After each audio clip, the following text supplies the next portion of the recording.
बन गया है। इसका नामकरण चित्रगुप्त भगवान के नाम पर रखा गया। इसके लिए भारत सरकार को, माननीय रक्षा मंत्री जी को, प्रदेश के माननीय मुख्यमंत्री जी को, सभी को साधुवाद। इसलिए आप बहुत विकसित दृष्टिकोण को अपनाएं। गायत्री मंत्र में जो उनका अक्षर है वो हमारे अंदर रीफीलिंग को क्रिएट करता है। इसलिए विकसित दृष्टिकोण अपनाते हुए आइए सबके कल्याण की प्रार्थना करते हैं। अभी बाद में दीप प्रज्वलन होगा माननीय रक्षा मंत्री जी के शुभागमन पर, वो पधारने ही वाले हैं कुछ क्षण में। आप सबका भाव भरा अभिनंदन है, बहुत बहुत साधुवाद है। निवेदन है एक आकर्षित होकर के इस कार्यक्रम में सहभागिता करें। अपनी पारिवारिक चर्चाएं, अपनी व्यक्तिगत चर्चाएं यहाँ पर न करें और केवल कंसंट्रेट होकर के आज की इस महायज्ञ में अपनी श्रद्धा की, अपनी भावना की आहुतियां अर्पित करें। आराध्य देव, हम सब आराध्य कायस्थों के आराध्य देव बहुत महत्वपूर्ण है, जो आज ही शहर को एक तरह से इफेक्ट करता है। ये समता मूलक चौराहे से पूरा चौराहे तक का जो है उसका नाम भगवान चित्रगुप्त महाराज जी के नाम पर रखा है। इसके लिए हम सभी भाजपा, हम सभी लखनऊ वासी राजनाथ जी का बहुत बहुत तहे दिल से शुभकामनाएं और धन्यवाद। 2024 का चुनाव है, ऐसे में आपका समाज किस प्रकार से सहयोग कर रहा है? बिल्कुल हमारा समाज तो वैसे आप देखेंगे कि 100% समाज भाजपा के साथ रहता है और आने वाले समय में हम वोट के साथ धन्यवाद भी प्रेषित कर रहे हैं राजनाथ जी को कि इन्होंने हम लोग का सम्मान, कायस्थों सम्मान बहुत बढ़ाया। अभी जैसे कहा आपने कि आपने कहा गया कि कायस्थों के किसी प्रकार से हिस्से में या किसी प्रकार से कोई टिकट नहीं है, उसके बारे में नहीं, हमें लगता है कि इस तरह से जो हमारे आराध्य देव का नाम रखा गया है और बहुत सम्मान दिया गया है, पूरी जनता, पूरी कायस्थ की जनता सभी बहुत प्रसन्न है और सभी राजनाथ जी को बहुत बहुत बधाई और बहुत बहुत धन्यवाद।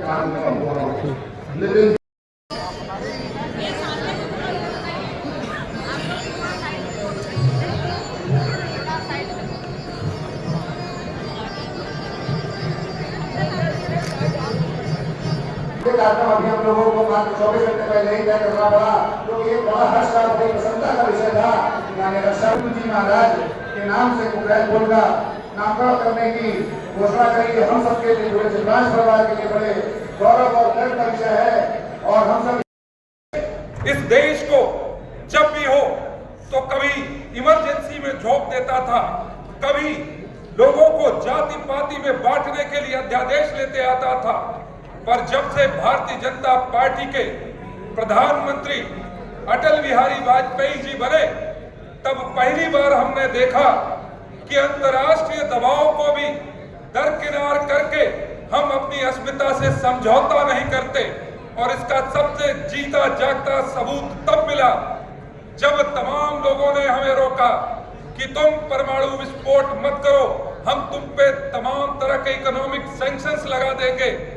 पर अटल बिहारी वाजपेयी जी, हमारे यशस्वी अटल बिहारी वाजपेयी जी जिनकी कर्मस्थली ये लखनऊ रही, उन्होंने तमाम दबाव को दरकिनार करके हम पोखरण की धरती पर विस्फोट करके इस भारत को परमाणु शक्ति बनाने का काम किया था। मित्रों, फिर 2014 में हमने कभी यह कल्पना नहीं करी थी कि कोई एक चाय की रेहड़ी लगाने वाले का बेटा भी प्रधानमंत्री हो सकता है। हमने ब्रह्मोस मिसाइल, अब हम केवल चिकनकारी के, हम टुंडे कबाब के लखनऊ नहीं है, हम केवल तहजीब के लखनऊ नहीं है, हम ब्रह्मोस मिसाइल बनाने वाली लखनऊ भी है। तो यह काम संभव हो सका तो हमारे सांसद माननीय राजनाथ सिंह जी के कारण संभव हो सका। आज इस मेट्रोपॉलिटन सिटी के रूप में हमारे लखनऊ की पहचान हो रही है। आज टर्मिनल 3 बन रहा है। टर्मिनल 3 बनने के बाद 55 लाख लोग हवाई यात्रा करके लखनऊ आते थे। अब हवाई चप्पल पहनने वाला भी हवाई यात्रा कर सके, ऐसा सपना हमारे प्रधानमंत्री ने देखा था।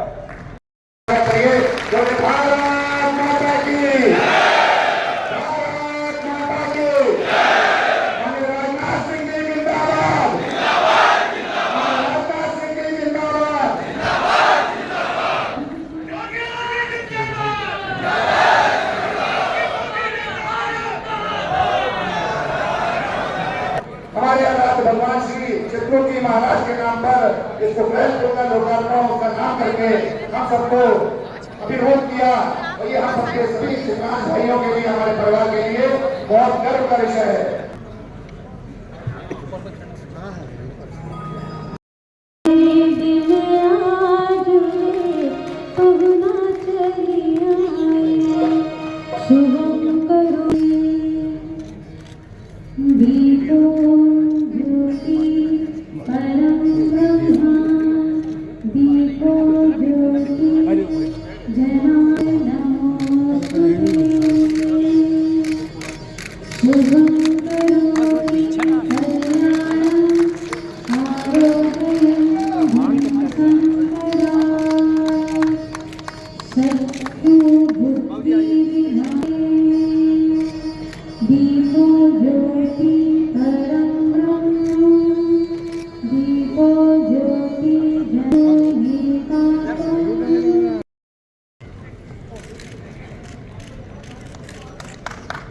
भैया थोड़ा किनारे हो जाइए।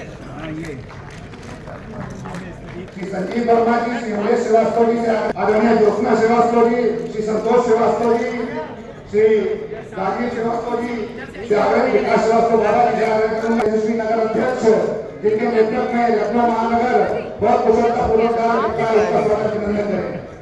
मैं श्री संजीव वर्मा जी मोमेंटो के माध्यम से स्वागत करें। अरे संतोष जी जा साइड रहिए। आदरणीय श्री योगी जी, आप लोग भी जिनके नाम में हमारा जो इस गवर्नमेंट से आप लोग के भाव को दर्शाते हुए और मोदी जी के हाथों में मजबूत प्रधानमंत्री जी ने जो सपने देखा था, आज आपने कृपया आए और माननीय रक्षा मंत्री जी के इस अभिवादन में स्वागत भाषण प्रस्तुत करके अपने शब्द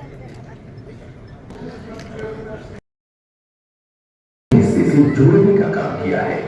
इस फ्लाईओवर के निर्माण से जो सफर लंबे समय में तय होता था, वो अब चंद मिनटों में पूरा हो जाता है। ऐसी महत्वपूर्ण विकास योजना का नामकरण भगवान श्री चित्रगुप्त जी के नाम पर करके कायस्थों का भवन बनाया। कायस्थ समाज सदा से सनातन धर्म और भारतीय जनता पार्टी को एक दूसरे का पूरक मानकर सदैव इस फ्लाईओवर का नाम रखकर भगवान श्री चित्रगुप्त जी का आशीर्वाद प्राप्त करना सभी के लिए मंगलकारी होगा। लखनऊ का कायस्थ समाज और सनातन संस्कृति में आस्था रखने वाले सभी लखनऊ वासी माननीय सांसद राजनाथ सिंह जी का दिल से आभार व्यक्त करते हैं। आदरणीय राजनाथ सिंह जी, हम सबके अभिभावक, जिनका समय समय पर हमें मार्गदर्शन व आशीर्वाद मिलता रहता है, ऐसे आदरणीय हृदय नारायण श्रीवास्तव जी ने सनातन संस्कृति में अपनी अमिट छाप छोड़ने का काम किया है। आज हम कह सकते हैं कि दुनिया में जितने भी सनातन धर्म को मानने वाले घर परिवार हैं, या जितनी भी बड़ी संस्थाएं हैं, या जितने भी बड़े उद्योग हैं, या जितने भी बड़े व्यापारिक प्रतिष्ठान हैं, उसके पीछे, सफलता के पीछे यदि किसी का हाथ है तो हमारे कायस्थ समाज का हाथ है। मैं दावे के साथ करूं। और कायस्थ समाज ने अपने संघर्षों की बदौलत ये मुकाम हासिल किया है। आप कायस्थ समाज के किसी भी व्यक्ति को हाथ फैलाकर किसी के आगे मांगते नहीं देखोगे। अपनी मेहनत के बदौलत, पसीने के बदौलत समाज में अपना स्थान सर्वोच्च स्तर पर बताने का काम किया है। आप चाहे सिविल सर्विसेज की लिस्ट ले लीजिए, चाहे बड़े बड़े उद्योगपतियों की सूची ले लीजिए, चाहे बिजनेस हाउसेज को ले लीजिए, उनकी सफलता के पीछे अगर किसी का हाथ होगा तो सामने बैठे कायस्थ समाज का हाथ होगा। इसलिए मैं कायस्थ समाज का नमन करता हूँ। यहाँ पर कुकरेल के ऊपर जो फ्लाईओवर बना, वो फ्लाईओवर अटका था, लेकिन मानी जी ने जैसे ही चित्रगुप्त महाराज जी का नाम लिया, फ्लाईओवर सर पर दौड़ पड़ा। अब आपको सीतापुर जाने के लिए 2 मिनट भी नहीं लगेगा, इधर चढ़ाओ उधर उतरो, 2 मिनट लगेगा। सही है ना? तो बहुत अच्छा है, लेकिन एक बात जान लो, लेखा जोखा सबका रखना। और माननीय जी ने बहुत काम किया कि नहीं किया? जल्दी बोलो, क्या है ना? तो हमारी तुम्हारी जिम्मेदारी क्या बनती है आदर्श? हमारी तुम्हारी जिम्मेदारी ये बनती, माननीय जी को वोट मांगने जाना न पड़े। ये जिम्मेदारी कायस्थ समाज को मैं देता हूँ। क्यों बोलो भैया? तैयार हो ना? सब लोग तैयार हो ना? अब इसके लिए करना क्या है? इसके लिए जुगाड़ करना पड़ेगा। थोड़ा फैल जाए भैया। नहीं नहीं दिख रहे सर, फैल जाइए सर, आप लोग फैल जाइए थोड़ा सा। यहाँ पीछे कर लो। अरे कैमरा तो थोड़ा थोड़ा तो करो। बड़े भाई आगे और से पीछे नहीं, आप सामने से। मैं देख रहा था कि सबसे वरिष्ठ कौन है। सबकी आयु के बारे में तो मुझे जानकारी नहीं है, लेकिन जहां तक मैं समझ पाया आदरणीय हृदय नारायण जी श्रीवास्तव इसमें सबसे वरिष्ठ आयु का अवसर है।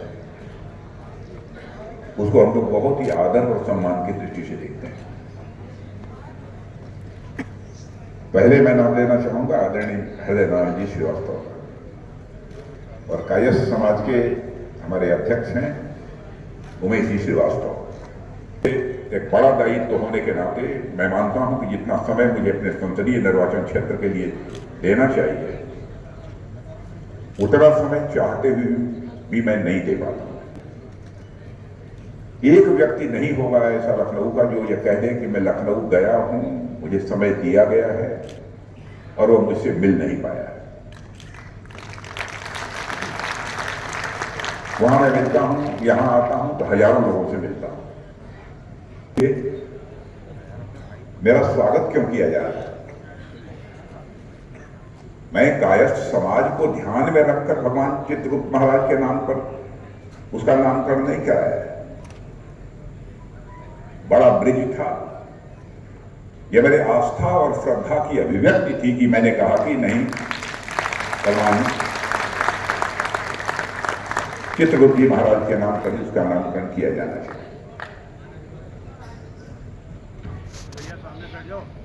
और कायस्थ समाज का जहां तक प्रश्न है, बहुत ही प्रबुद्ध वर्ग यह माना जाता है, याद रखता है।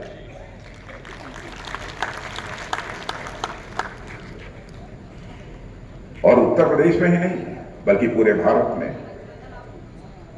बौद्धिक क्षेत्र में, और बौद्धिक क्षेत्र में ही नहीं, जिस समय आजादी का संघर्ष चल रहा था उस समय भी इस समाज के एक से एक दिग्गजों ने अपनी बहुत ही महत्वपूर्ण भूमिका का निर्वाह किया है।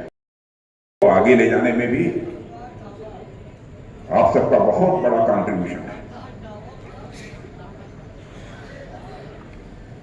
जहां तक लखनऊ का प्रश्न है, लखनऊ का यदि मैं सांसद हूं, आपका प्रतिनिधि हूं, आप सबने यदि मुझे अपना आशीर्वाद दिया है तो स्वाभाविक रूप से मेरा भी कुछ कर्तव्य इस लखनऊ के प्रति बनता था, बना हुआ है। किसी ने मुझे सुझाव नहीं दिया था।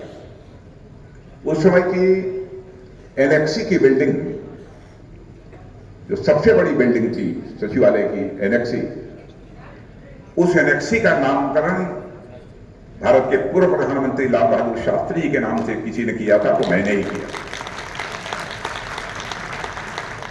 उस समय तो मैं यहां का सांसद था नहीं, मुझे उस समय वोट लेने की चिंता तो थी नहीं, लेकिन परमात्मा की कृपा से एक भाव मन के अंदर पैदा हुआ था, इसलिए उसका नामकरण शास्त्री जी के नाम से किया था। उसे हरा भरा रखना चाहिए ताकि घरों से, अपनी कॉलोनी से निकलकर जब लोग पार्क में पहुंचे तो एक स्वस्थ माहौल में वह वहां पर योगा कर सकें, प्राणायाम कर सकें। क्योंकि मनुष्य का जीवन सुखी हो, इसके लिए आवश्यक है कि वह स्वस्थ हो। मनुष्य के जीवन की सार्थकता की प्रथम शर्त यदि कोई है तो स्वस्थ होना है। छोटी चीजों का ध्यान रखा है। माताओं बहनों की, हमारी भी माताएं बहनें, आपकी भी माताएं बहनें, सबकी माताएं बहनों की, हर परिवार